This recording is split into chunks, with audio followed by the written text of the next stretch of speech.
Welcome back to my YouTube channel. I am SP Singh, retired DGM Punjab National Bank, a bank's executive trainer, banking and financial consultant and a motivational speaker. आज का मेरा विषय आप सबके लिए बहुत ही interesting और important होना चाहिए, ऐसी मुझे आशा है। आज का मेरा शीर्षक है why the savers are always the losers, और इसमें हम कुछ फैक्ट चेक करेंगे। जो फैक्ट्स हैं इंडस्ट्री में एट प्रेजेंट, वो कुछ इस तरीके से हमारे सामने आ रहे हैं। The deposits are not rising at the same pace of credit. इसके माने ये हुए कि हमारा क्रेडिट तो बहुत तेजी से बढ़ रहा है, हमारे डिपॉजिट उस रफ्तार से नहीं बढ़ रहे, उसी स्पीड से नहीं बढ़ रहे। अब इसका कारण क्या है, इसको हम जानने की कोशिश करेंगे। दूसरा फैक्ट है, अभी तक आरबीआई ने रेपो रेट में 190 बीपीएस की वृद्धि कर दी है, जो 1.90% आती है। यानी हमारा रेपो रेट 1.90% बढ़ गया है, लेकिन हमारा ये रेट डिपॉजिटर्स को ट्रांसफ़र नहीं हुआ है। डिपॉजिटर्स को इसमें बहुत मिनी स्कूल पोर्शन ट्रांसमिट हुआ है, और उसका नेक्स्ट फैक्ट है the deposits for the deposits the weighted average rate changed by 35 basis points only, or 0.35%, which is very low in comparison to the hike in repo rate. The rates on the SME and retail borrowers are linked to the repo rate. इसके क्या माने हुए? इसका सीधा सीधा अर्थ ये हुआ कि जो हमारे एडवांसेस के रेट रेपो रेट से लिंक्ड हैं, क्योंकि आजकल सारा का सारा एडवांसेस में ये फैक्ट आ गया है कि हम RLLR पर चलते हैं, यानी repo rate linked landing rate. हमारे रिटेल और एसएमई के बोरोवर सभी RLLR पर हैं, तो इनमें रेपो रेट बढ़ता है तो इनके रेट भी बढ़ जाते हैं।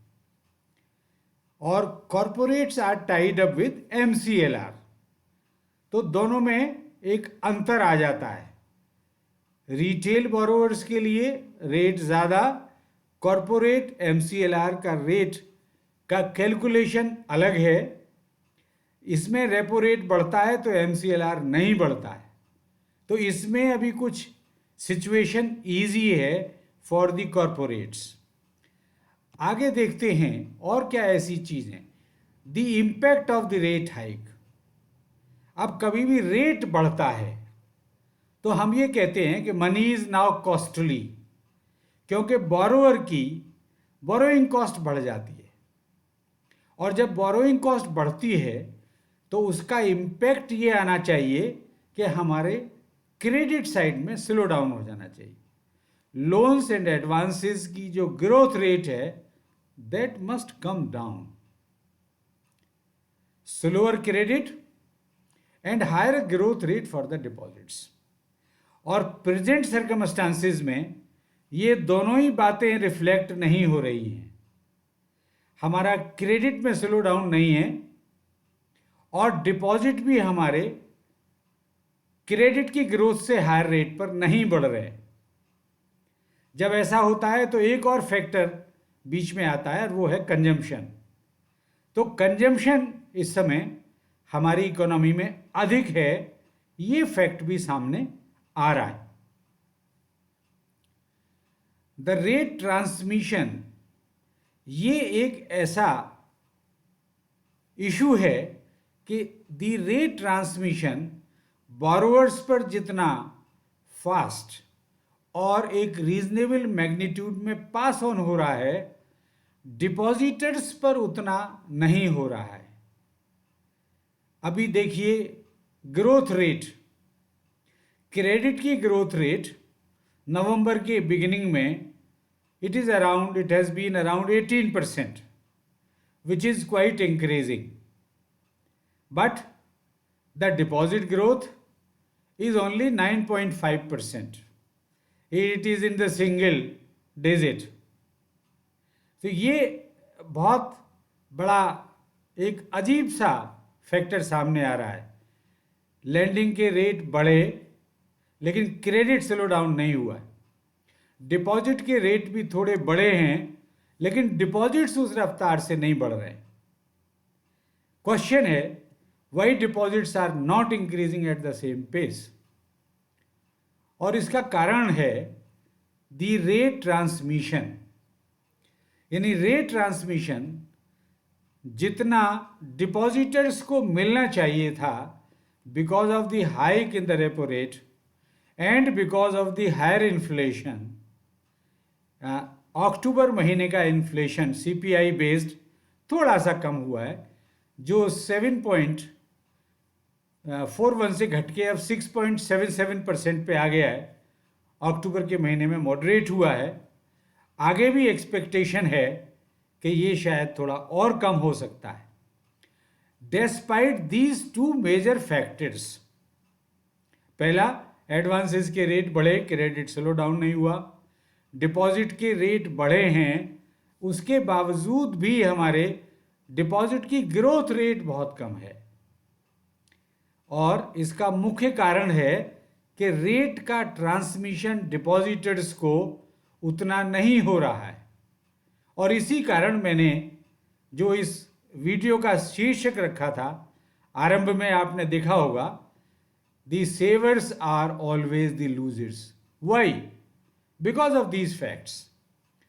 बैंक्स ये जानते हैं कि हमारा रेपो रेट बढ़ता है तो एडवांसेस पे रेट बढ़ेगा।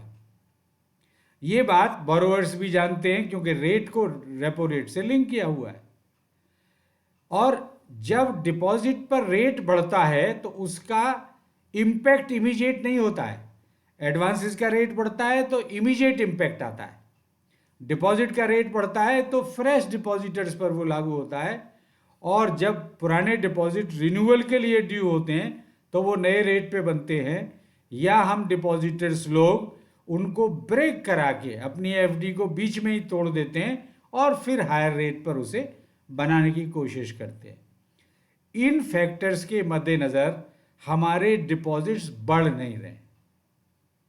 अब इसमें एक और फैक्ट देखते हैं कि हमारा next policy review meeting scheduled है 5 से 7 दिसंबर 2022।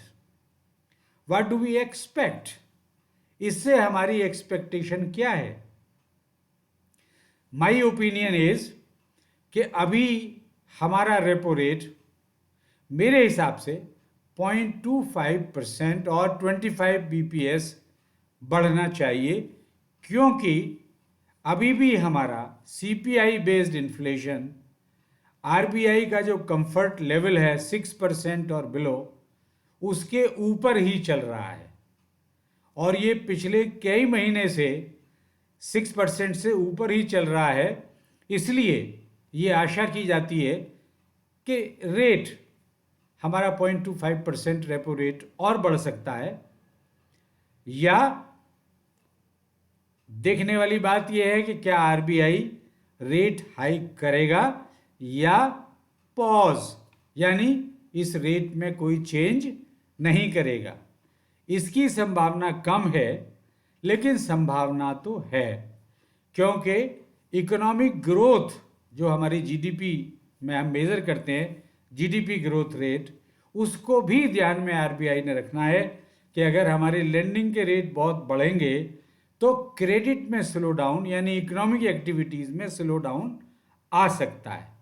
Keeping that fact in view, there may be a pause, and keeping the inflation in point of view, there may be a minor hike of 0.25%. I hope मेरी ये information आपके लिए इन परिस्थितियों में आपका कुछ विज़न भी क्लियर करेगी। क्यों डिपॉजिट्स हमारे नहीं बढ़ रहे हैं, क्यों सेवर्स लूज़र हैं, उस पर आपको और अधिक क्लैरिटी आएगी। तो मेरा आपसे अनुरोध होगा, please do like and share my videos. Also subscribe to my YouTube channel. जिन्होंने अभी तक मेरे चैनल को सब्सक्राइब नहीं किया है, कृपया मेरे चैनल को सब्सक्राइब करें और अपने ब्यूटीफुल कमेंट्स मुझे कमेंट्स बॉक्स में ज़रूर भेजें। इससे मैं आपके क्वेरीज और क्लैरिफिकेशंस भी दे सकता हूँ। Also do not forget to press the bell icon button so that you get my notifications in time. Thank you very much.